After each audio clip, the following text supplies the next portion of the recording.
우리 옆에 분들에게 주님의 이름으로 사랑합니다. 함께 고백하겠습니다. 네, 주님의 이름으로 사랑합니다. 참 잘 오셨습니다. 제가 미국에서 공부할 때 여행 간 이야기를 잠깐 하려고 합니다. 제가 가난한 유학생이지만 정말 돈을 아껴가면서 유일한 방학 때 행복이 있다면 여행을 가는 거였습니다. 미국은 지금은 미국 가려면 비행기 타야 되잖아요. 그렇죠? 그러니까 가는 거 오는 것만 해도 몇백만 원인데 그때는 그냥 차 타고 나가기만 하면 여행이니까 그렇게 돈을 아껴서 여행을 다녔습니다. 지금은 생각해보면 어떻게 이렇게 여행을 다녔나 싶게 막 일주일 여행 갔는데 30만 원밖에 안 쓰고 그랬어요. 자는 거 먹는 거 다 합쳐서 차 기름값까지. 그러니까 무조건 돈 내는데 하나도 안 들어가고 뉴욕은 걸어만 다녀요. 영하 막 그때 12월에 갔는데 영하 몇 도에 막 걸어만 다니고 그랬는데 그리고 이게 길가에 있는 음식 뭐 그런 차량에 있는 음식 이런 것만 사 먹고 그랬었는데 여행에서 가장 돈이 많은 드는 곳이 어디죠? 여행 가면 돈 제일 많이 드는 게 비행기죠. 그 다음 뭐죠? 호텔이잖아요, 호텔. 네, 호텔을. 근데 미국에서 호텔을 싸게 예약할 수 있는 방법이 있었습니다. 근데 이게 제가 오늘 설교 준비하면서 이게 어제 오늘 찾아보니까 없어요. 근데 예전에 이 방법이 있었거든요. 그림 한번 보여주시면, 이게 priceline.com이라고 이렇게 지도가 있어요. 어느 도시를 가고 싶으면 이렇게 지도가 있는데, 이제 여기 다운타운, 제가 피츠버그를 갈 때였는데, 피츠버그 다운타운을 딱 선택해서 이렇게 선택을 합니다. 그리고 별 몇 개짜리 호텔을 딱 선택을 해요. 근데 이게 좋은 점이 뭐냐면 역경매인데 그 다음 한번 보여주세요. 그 다음 이제 역경매인데 여기 이름 쓰고 위에 달러를 쓸 수 있는 데가 있어요. 그래서 가령 200불짜리 호텔도 50불 딱 써서 그 호텔에서 그러니까 그 지역에 있는 호텔에서 받아주면 갈 수 있는 거예요. 그래서 어쩔 때 진짜 싸게 가기도 했습니다. 50불 근데 그날 50불 거절당하면 그날은 더 이상 이제 다시 제한을 못 해요. 근데 이게 단점이 뭐냐면 한 번, 이렇게 호텔들이 여러 개 있잖아요. 예를 들면 회원동 이렇게 동그라미 치고 지도에서 회원동 누르고 별 3개짜리 이상 호텔 50불 해서 이제 마음에 안 드는 호텔이 제가 자는 걸 받아주면 제가 취소를 못 해요. 무조건 가야 돼. 돈을 못 돌려받아요. 뭐 이런 식인데 이렇게 제가 여행을 다니곤 했으니까 호텔을 선택할 권리는 없죠. 그 지역에서 자고 싶으니까 그 지역을 해서 제일 싼 호텔, 무조건 제일 싼 호텔 어떻게든 해서 그렇게 다니곤 했는데 제가 피츠버그, 그때 강정호 선수가 피츠버그에서 뛸 때였는데 피츠버그 갈 때였습니다. 그래서 50불을 넣었어요. 별 5개짜리 호텔 50불. 별 5개짜리 호텔 평균가가 150불인데 이게 안 되면 그냥 안 되면 말자 그리고 50불을 넣었는데 됐을까요? 안 됐을까요? 그러니까 됐으니까 말씀을 드리는 거예요. 50불은 됐어요. 지금 제가 인터넷으로 아까 찾아보니까 호텔스닷컴에 28만 9천 원 나오더라고요. 근데 50불에 됐어요. 10년 전 가격이긴 하지만 50불에 됐어요. 그래서 우와 이게 웬 횡재냐 그리고 50불을 갔는데 한번 호텔 보여주세요. 호텔 그림. 되게 굉장히 큰 비싼 호텔이에요. 별 5개짜리 들어갔는데 가난한 유학생이잖아요. 그런 좋은 호텔을 가본 적이 없어요. 항상 별 2개, 3개짜리 되게 싼 호텔만 가다가 제가 아마 이때 유학하다가 제일 좋은 호텔이 되게 싸게 돼서 갔던 기억이 나요. 근데 로비 들어가는 데부터 이렇게 위축이 되더라고요. 어깨가 위축이 되고, 그 사람들이 저한테 뭐 한 것도 없는데 위축이 되고, 그냥 되게 좋았습니다. 내가 이 돈을 내고 이렇게 좋은 호텔에 잘 수가 있다니. 와, 미국 생활 너무 행복하다. 막 그런 행복의 순간도 있구나라고 했는데, 이 얘기를 저희 같이 전에 일했던 미국 그 세탁소집 아들이었는데 미국의 아이스크림집 다른 매니저 좀 잘 살았어요. 그 매니저는 그러니까 누릴 거 다 누리고 살았죠. 부모님이 잘해주니까. 나 거기서 잤다 자랑했더니 더 좋은 데도 많아요. 인터컨티넨탈 뭐 하면서 그런 데서 잤어야죠. 저기는 조금 좀 아래요. 그러니까 저는 굉장히 감격을 가지고 얘기했는데 누군가는 그게 조금 그냥 적당한 호텔 막 이렇게 얘기하는 그런 경험을 했습니다. 제가 이 이야기를 하는 이유가 뭐냐면 오늘 성경에 예수님을 만난 사람이 어떤 사람은 예수님을 만나서 너무 감격스러운데 어떤 사람은 예수님을 만난 게 그냥 그런 거예요.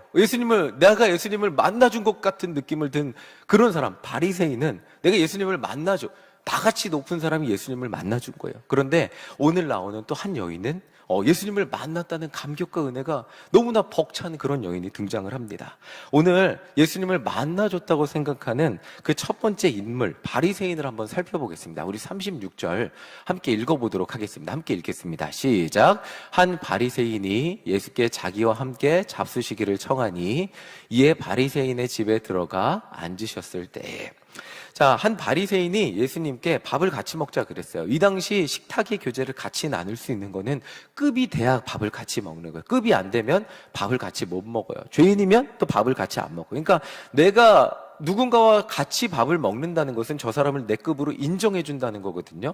근데 이 바리새인은 그 당시 굉장히 높은 종교 지도자였어요. 종교 지도자들 중에서도 함부로 아무랑이랑 밥을 안 먹어줘요. 그냥 저랑 한번 밥 먹어주시죠 라고 그냥 와서 먹어달라고 해도 먹어주지 않는 사람이었어요. 그런데 그 바리새인이 예수님께 밥을 먹자고 했습니다. 그러니까 이 바리새인의 입장에서는 야, 내가 나같이 대단한 사람이 예수라는 젊은 청년한테 밥을 먹자고 청해 준 거예요. 그러니까 바리새인의 입장에서는 예수님이 영광으로 생각하기를 바랬던 거죠. 그래서 그런지 몰라도 바리새인은 예수님을 초대해 놓고 정성껏 대접해드리지 않아요. 이 바리새인의 이름은 시몬이었던 것 같은데, 이 바리새인이 자신을 예수님을 이렇게 자신의 집에 초대해 놓고 예수님을 어떻게 대접했는지 예수님이 말씀을 해주세요. 자, 시몬이라는 바리새인이 손님인 예수님을 어떻게 대접했는지 함께 보겠습니다. 우리 44절, 45절 우리 함께 읽어보겠습니다. 시작. 그 여자를 돌아보시며 시몬에게 이르시되 이 여자를 보느냐? 내가 내 집에 들어올 때 너는 내게 발 씻을 물도 주지 아니하였으되 이 여자는 눈물로 내 발을 적시고 그 머리털로 닦았으며 너는 내게 입 맞추지 아니하였으되 그는 내가 들어올 때로부터 내 발에 입 맞추기를 그치지 아니하였으며. 자, 이 여자랑 이렇게 비교해서 말하는데, 이 시몬이라는 바리새인은 이게 굉장히 유대인으로서는 반가운 사람이 자기 집에 들어왔을 때 입을 맞추는 게 굉장한 환영의 인사였다고 합니다. 그런데 그런 환영의 인사도 하지 않았고 손님을 대접하는 발 씻을 물도 주지 않았다는 거예요. 왜 이렇게 했을까라는 것을 막 자료를 찾아보니까 이 바리새인이 예수님보다 자기가 위라고 그러니까 예수님이 자기의 집에 들어와서 함께 밥을 먹을 수 있게 된 것은 예수님께 엄청난 영광이라고 생각하고 자기가 훨씬 위의 사람이라고 생각했기 때문이라고 합니다. 그러니까 진심으로 맞이한 거예요. 예수님이 우리 집에 왔다, 그게 기쁜 게 아니고요. 예수라는 사람이 우리 집에 왔구나, 그래, 내가 예수라는 사람 우리 집에 오라고 한 게 저 사람은 너무 기쁘겠지, 행복하겠지, 그러니까 조금 소홀하게 대접했던 것입니다. 그냥 환영하는 입맞춤도 하지 않고 발 씻을 물을 주는 환영의식도, 그런 것도 하지 않았습니다. 그냥 예수라는 사람이 자신의 집에 와서 자신과 함께 식사하는 것만으로 예수가 너무 좋아할 거야. 예수가 진짜 좋아하게, 나같이 높은 사람과 식사하게 해줬으니까 예수라는 사람은 너무너무 좋아하지 않을까, 그렇게 생각을 한 거예요. 자, 그런데 이 바리새인 집에, 시몬의 집에 무단으로 한 여인이 들어옵니다. 오늘 두 번째 등장인물인데 죄가 많은 한 여인이 들어와요. 이 성서학자들에 따르면 이 여인의 직업은 몸을 파는 여인이었다고 합니다. 누가 보아도 그 여인의 몸과 마음과 영혼이 더럽혀져 있는 죄 많은 여인일 뿐이었습니다. 그런데 그 여인은 예수님께 나와서 바리새인 시몬이 보여줬던 행동하고는 완전히 반대의 행동을 보여주었습니다. 우리 38절 함께 읽어보겠습니다. 시작. 예수의 뒤로 그 발 곁에 서서 울며 눈물로 그 발을 적시고 자기 머리털로 닦고 그 발에 입 맞추고 향유를 부으니. 자, 이 죄 많은 여인은 예수님을 만나는 것 그 자체가 감격적이었어요. 자신은 세상 누구와도, 그러니까 이 여인이 사람들이 어울려주지 않았을 거잖아요. 그런데 이 예수님께 나올 수 있다는 것 자체가 너무나 감격적이었던 거예요. 많은 병자를 고쳐주시고 회복시켜주시고 귀신도 내쫓아주시고 사람들에게 그렇게 지금 인기가 많은 그 예수라는 분 앞에 내가 나올 수 있다는 것 자체가 너무나 감격적이었다는 거예요. 사람들 앞에 떳떳하게 나갈 수 없을 줄 알았는데 예수님 앞에는 자기가 나갈 수 있거든요. 그게 참 감사하고 감격스러울 수밖에 없었어요. 그러니까 이 여인이 눈물을 흘리면서 예수님 앞에 자기가 가진 것 중에 가장 값비싸고 귀한 것을 예수님께 드렸습니다. 예수님 앞에 눈물을 흘리고 나와서 그 발을 적시고 자신의 머리털로 정성껏 예수님의 발을 닦고 거기에 자기가 가진 가장 값비싼 향유를 부었습니다. 자, 우리가 볼 때 별것 아닌 것 같아 보일 수 있지만 이것이 이 여인이 할 수 있는 최선이었습니다. 눈물로 예수님께 자신이 들을 수 있는 마음, 눈물의 마음, 그리고 자기가 가장 값어치 있는 물건, 향유를 예수님께 드린 그런 모습이었습니다. 자, 그런데 이 여인의 진심 어린 행동을 보면서 못마땅해 했죠. 이 바리새인 시몬은 못마땅해 했습니다. 우리 39절 함께 읽어보겠습니다. 39절입니다. 시작.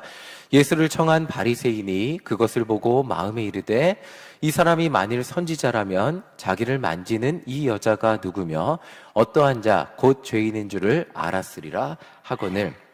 바리새인은 이 시몬은 예수님 앞에 진심으로 나온 여인의 모습을 보면서 예수님을 정죄하기 시작합니다. 아니, 저렇게 죄가 많은 여인이랑 어울리면 예수님, 저렇게 죄가 많은 사람하고 어울리면 안 되는 거 아닙니까? 예수님, 당신이 선지자고 하나님의 뜻을 아는 사람이라면 저 여인이 얼마나 죄가 많고 더러운 여인인지 알면서 그 여인이 하는 행동을 그냥 내버려 두고 계십니까? 받아들일 수가 없었고 오히려 예수님마저도 제대로 하나님 뜻대로 살지 않는 사람으로 폄하하고 정죄하기 시작했습니다. 바리새인인 시몬이 보기에는 예수님은 자신과 같이 대단한 이 시몬의 집에 왔다는 그 감격과 기쁨은 예수님께는 없는 것 같아 보였어요. 오히려 그 여인이 향유를 부은 게 그게 더 좋아하시는 것 같이 보였어요. 저 비천하고 더러운 여인이 예수님께 하는 행동만 좋아하는 것 같지 우리 집에 불러줬는데, 나같이 대단한 사람이 우리 집에 불러줬는데 우리 집에 들어왔다고 좋아하시는 내색은 하나도 보이지 않는 것 같아 보였어요. 자, 예수님은 바리새인 시몬의 생각을 아시고 그렇게 그에게 시몬에게 이렇게 말씀을 하셨습니다. 우리 41절, 42절 함께 읽어보겠습니다. 시작. 이르시되 빚주는 사람에게 빚진 자가 둘이 있어 하나는 500데나리온을 졌고 하나는 50데나리온을 졌는데 갚을 것이 없으므로 둘 다 탕감하여 주었으니 둘 중에 누가 그를 더 사랑하겠느냐. 자, 이 둘 다 빚을 진 사람이라고 합니다. 예수님의 비유는 이거예요. 바리새인도 죄인이죠. 그리고 하나님이 볼 때는 바리새인도 죄인이고 이 죄 많은 여인도 죄인입니다. 그런데 이 여인이 더 많은 빚을 진 거예요. 죄의 빚을 졌는데 이 둘 다 탕감받았습니다. 그런데 이 여인은 도저히 용서받지 못할 죄라고 생각했는데 용서를 받아서 그 감격이 너무 커서 예수님께 감사하고 자기의 것을 최선을 다해 가장 귀한 것을 드리고 있다고 말하고 있는 거예요. 참 시몬 당신이 볼 때 저렇게 죄를 용서받지 못할 것 같은 그 여인이 더 많은 빚을 탕감받은 사람이고 도저히 용서받지 못할 것 같은 죄를 용서받음에 감사하며 예수님을 영접하고 자신의 가장 귀한 것을 드리고 있다고 예수님이 설명해 주시고 있어요. 자, 여기서 핵심 뭐냐면 바리새인 역시도 갚을 길이 없는 50데나리온을 탕감받은 사람이었다는 겁니다. 그런데 자기 죄는 모르고 그냥 그 여인을 예수님이 가까이 하는 것만 못마땅하게 생각했죠. 자, 바리새인 시몬이 놓쳤던 것은 자신이 탕감받은 자기가 죄를 용서받았다는 그 은혜의 감격, 그런 것이 그냥 그것 자체가 없었고 그냥 자기 스스로 나는 하나님의 사랑을 받기에 충분한 사람이라고 여겼다는 그 마음으로부터 출발합니다. 하나님의 사랑에 대한 감사와 감격을 그냥 예수님을 통해, 그러니까 그거죠. 나는 사랑받을 자격이 없는데 하나님이 나를 사랑해 주시고 예수님이 우리 집에 들어오셨네, 너무 기쁘다. 이 바리새인 시몬에게는 이게 없었어요. 그냥 나같이 하나님을 똑바로 잘 믿고 열심히 믿고 나같이 종교적으로 뛰어난 사람, 그런 사람을 하나님이 사랑해 줘야 된다고 생각했고 예수님이 우리 집에 들어왔으니까 예수님이 오히려 영광이라고 생각해야, 그렇게 해야 영광이라고 생각해야 된다고 여겼기 때문에 바리새인 시몬은 예수님이 자신의 집에 들어온 감격과 은혜를 놓치게 되었습니다. 자, 그러나 죄 많은 여인은 예수님을 만날 수 있는 것만으로 너무나 감사했죠. 내 죄가 용서받을 수 있다는 것만으로, 나를 그냥 한 명의 죄 없는 사람으로 용납해주고 받아주셨다는 것만으로 감격했던 여인이었어요. 자, 이 말씀을 오늘 우리에게 적용해 보길 원합니다. 우리의 신앙에 당연한 게 있을까요? 없을까요? 없습니다. 내가 예수님을 믿고 구원받은 것 당연한 겁니까? 아니죠. 자격 없는 내게 주신 하나님의 은혜이죠. 죄인인 내가 감히 하나님을 만났다는 것은 우리에게 엄청난 감격과 은혜죠. 나 같은 죄인, 오늘 찬양이 너무 좋았습니다. 그렇죠? 나 같은 죄인 살리신 거잖아요. 진짜 나 같은 죄인 살려주신 거잖아요. 그런데 신앙의 연수가 깊어지면 깊어질수록 우리의 모습을 돌이켜봐야 되는 순간들이 등장을 합니다. 오늘 우리에게 바리새인과 같은 모습이 없다고 할 수 있을까요? 신앙생활을 하면서 어느새 우리가 하나님께 예배를 드려주시고 계시지는 않으십니까? 헌금을 해드리고 계시지는 않으십니까? 하나님, 오늘 집은 우리 집은 정말 멀지만 오늘 너무너무 피곤하지만 그래도 내가 오늘 수요 예배 특별히 드려드리는 겁니다. 정말 오늘 바쁘고 피곤하고 쉬고 싶은 날이지만 오늘 우리 담당이니까 하루 드려드리는 겁니다. 하나님께 특별히 예배 드려드리는 거예요. 내가 예배 드려드리는 거니까 예수님이 오히려 제가 예배 드리는 거에 기뻐해 주셔야 돼요 라는 마음이 우리 안에 신앙의 연수가 깊어지면 깊어질수록 생기는 날이 있지는 않으십니까? 나 정말 피곤하고 힘든데 특별히 오늘 수요 예배 드려드리는 거 아시죠? 라는 마음이 생기는 날들이 우리에게 있지 않으십니까? 예수님을 만나는 것의 본질, 예배의 본질이 우리는 다 알고 있습니다. 예배의 본질이 무엇입니까? 예배를 드릴 수 없었던 죄인인 내가 예수님을 알게 되고 나 같은 죄인을 영접해 주신 하나님의 사랑에 감사해서 예배 자리에만 앉아 있어도 눈물이 멈출 수 없었던 것, 예배 가운데 나오는 것, 나 같은 죄인이 이 자리에 앉았는데 나 같은 죄인의 죄를 뭐라고 하지 않으시고 나를 용서하시고 오늘도 하나님의 자녀라고 나를 안아주시는 그 감격을 누리는 것이 예배 아니었습니까? 내가 드려드리는 것이 예배가 아니라 나의 바쁜 삶과 일정 속에서도 하나님께 나의 가장 소중한 시간을 선별해서 하나님께 드렸던 것이 예배 아닙니까? 피곤해서 마지못해 드려드리는 것이 아니라 나에게 가장 귀한 시간을 하나님께 구별해서 드리는 것이 예배라는 것입니다. 제가 전에 미국에서 관리비와 11조 사이에서 갈등했던 얘기는 많이 해드렸죠. 관리비를 내면 11조를 못 내고 11조를 내면 관리비를 못 내고. 자, 그때 제가 11조를 선택했을 때 하나님께서 관리비를 낼 여건도 허락해 주셨다고 말씀을 드렸는데 제가 그 다음부터 감사하게 됐던 게 있어요. 그게 뭐냐면 11조를 낼 때마다 이 기도가 나오는 거예요. 하나님, 이번 달도 11조를 낼 수 있는 여건을 허락해 주셔서 감사합니다 라는 기도를 하게 되었습니다.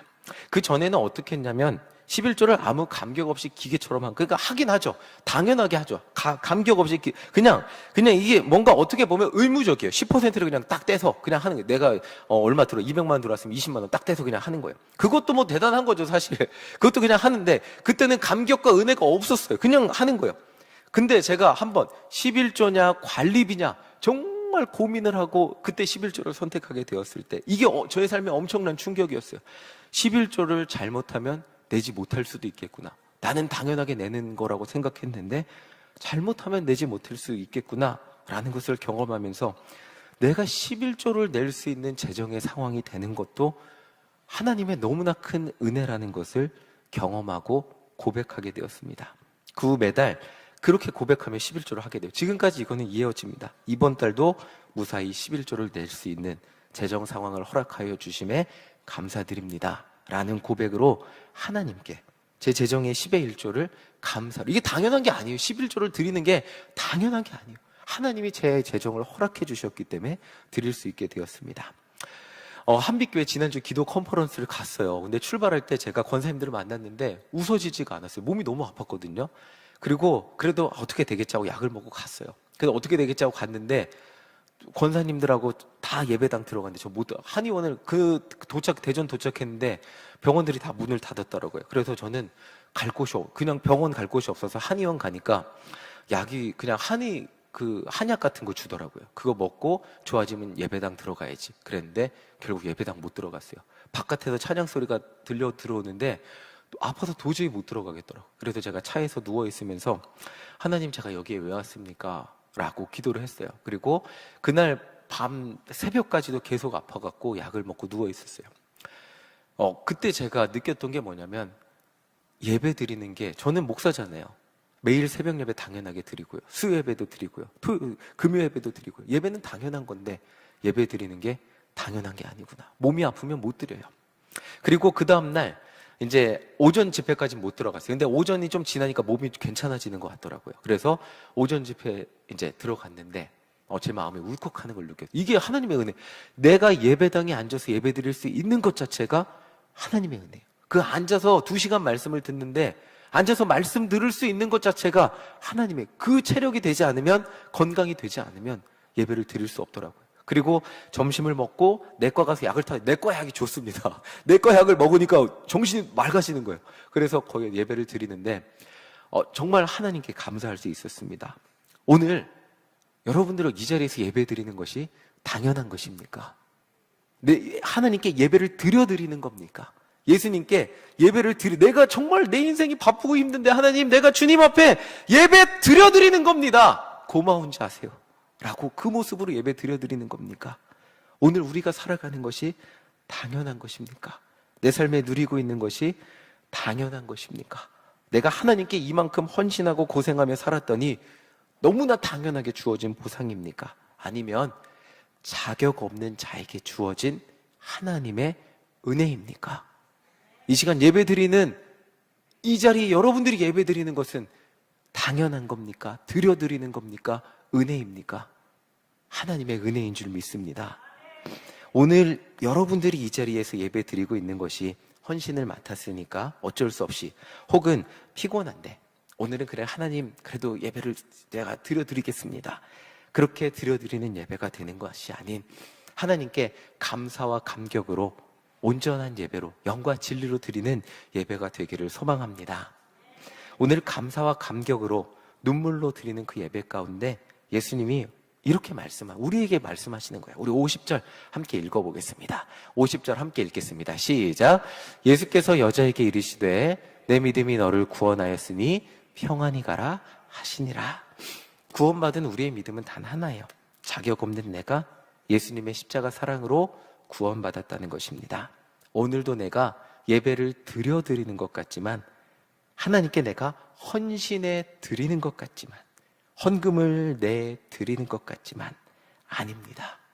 세상의 수많은 사람들 중에 하필 자격 없는 내가 구원받았고, 그리고 내가 하나님께 구원받은 백성이 되어 감사와 감격으로 이 자리에서 예배 드리는 자가 되었고, 그리고 하나님께 헌신할 수 있는 사람이 되었고, 하나님께 기쁨과 감사로 예물을 드릴 수 있는 사람이 되었습니다. 하나님이 그렇게 우리를 부르신 줄 믿습니다. 그렇게 내가 하나님께 구원받은 백성이 되어 감사와 감격으로, 은혜로 하나님께 내 것을 드릴 수 있는 그런 삶을 살게 된 것입니다. 오늘 죄 많은 여인과 같은 그 감사와 감격이 있는 우리 모두가 되시기를 간절히 소망합니다. 바로 그때 나를 구원하신 예수님의 은혜와 사랑이 내 안에, 예수님만 생각하면 오늘 내 안에 그 감격이 회복이 되어 기도하는데 눈물이 주체가 되지 않고, 찬양하는데 기쁨이 주체가 되지 않고, 이 예배 자리에 나올 수 있다는 것이 하나님 너무 감사합니다 라고 고백하며 드리는 우리의 예배가 될 줄 믿습니다. 그렇게 기쁨과 은혜로 오늘 찬양하고 말씀 듣고 기도하고 돌아가는 우리 모두가 되시기를 간절히 소망합니다. 아멘.